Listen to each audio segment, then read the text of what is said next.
Bienvenidos. Les voy a hablar de los alemanes en Nicaragua, específicamente de los que llegaron a Matagalpa y cómo fue ese primer choque con una tierra tan distinta. Yo soy Sofía y aquí está conmigo Mauricio, que tiene una voz que parece sacada de una leyenda de terror, pero hoy nos va a contar historias reales, ¿verdad, Mauricio? Así es, Sofía. Y bueno, para empezar, hay que imaginarse a esos primeros alemanes llegando a Matagalpa a finales del siglo XIX. Venían con la cabeza llena de relatos sobre tierras fértiles y oportunidades, pero la realidad era otra cosa. El idioma, por ejemplo, era un muro.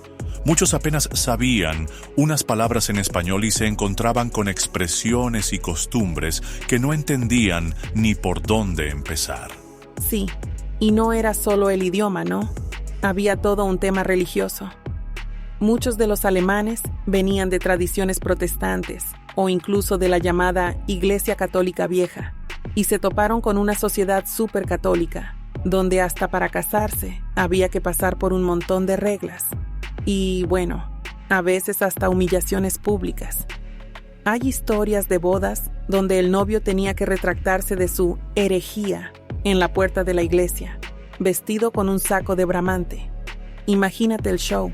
Eso fue lo que le pasó a Federico Weber-Sessig, por ejemplo. Y claro, no todos estaban dispuestos a pasar por eso. Algunos preferían quedarse solteros o buscar pareja entre los mismos extranjeros. Pero también hubo quienes, como el papá de la familia Vogel, buscaron la manera de negociar con la familia de la novia y hasta con el comandante de armas para lograr un matrimonio mixto, que era toda una novedad en Matagalpa.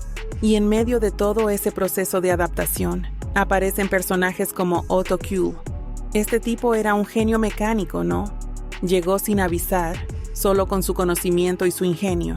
Cuando los cafetaleros estaban en apuros porque no había motores para las despulpadoras, él inventó ruedas hidráulicas y sistemas de transmisión hechos de madera. O sea, resolvió problemas que parecían imposibles en ese momento. Totalmente. Y aquí me voy a tomar la libertad de contar una anécdota familiar. Mi bisabuelo, que llegó a la región en esa misma época, siempre contaba que la primera vez que vio una de esas ruedas de agua de Otto Kuhl, pensó que era brujería. Decía que los alemanes traían magia en la cabeza, pero en realidad era pura técnica y ganas de sobrevivir. Y eso, al final, fue lo que les permitió adaptarse y echar raíces en Matagalpa. Me encanta esa imagen, porque muestra que la adaptación no fue solo aguantar, sino también aportar y transformar el entorno. Y bueno, de ahí se fueron tejiendo lazos, amistades y hasta familias mixtas que hoy son parte del paisaje de Matagalpa.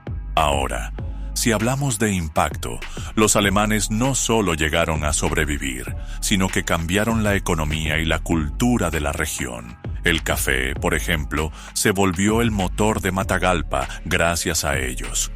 No es exageración decir que impulsaron la agricultura con nuevas técnicas y trajeron innovaciones tecnológicas que antes ni se soñaban por aquí.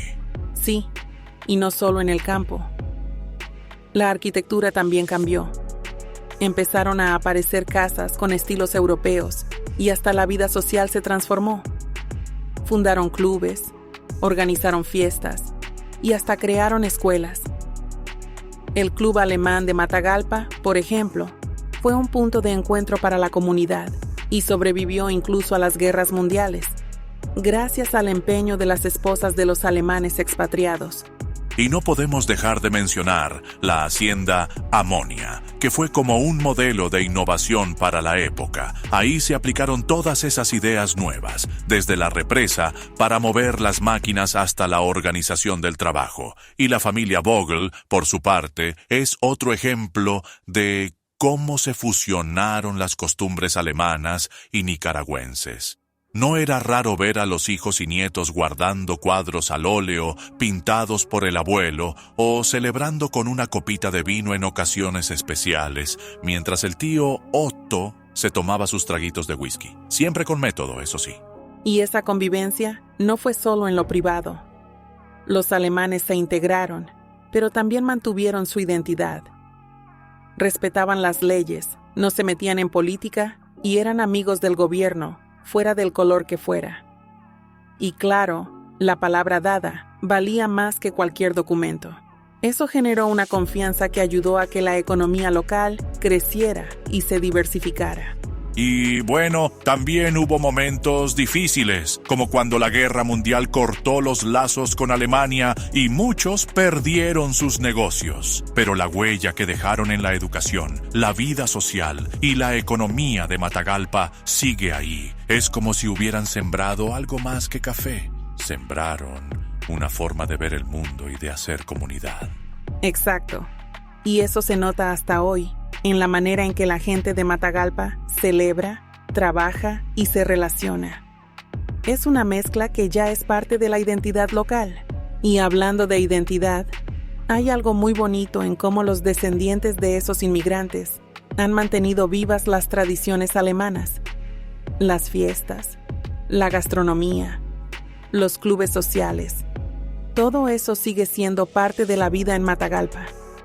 Pero también han sabido adaptarse y mezclar esas costumbres con las nicas, creando algo único. Sí, y no ha sido fácil. Durante los periodos de guerra y los cambios políticos, la comunidad alemana enfrentó persecuciones, confiscaciones y hasta deportaciones. Pero, a pesar de todo, lograron mantener su identidad. Muchos hijos y nietos de alemanes crecieron con dos patrias en el corazón: Alemania y Nicaragua. Y esa dualidad se refleja en la memoria oral, en los relatos que se cuentan en las reuniones familiares. Y es que la memoria es clave, ¿no? Hay familias que todavía guardan recetas, objetos y hasta palabras en alemán que se cuelan en la conversación. Y los clubes, aunque algunos ya no existen, dejaron una huella en la forma de celebrar y de reunirse.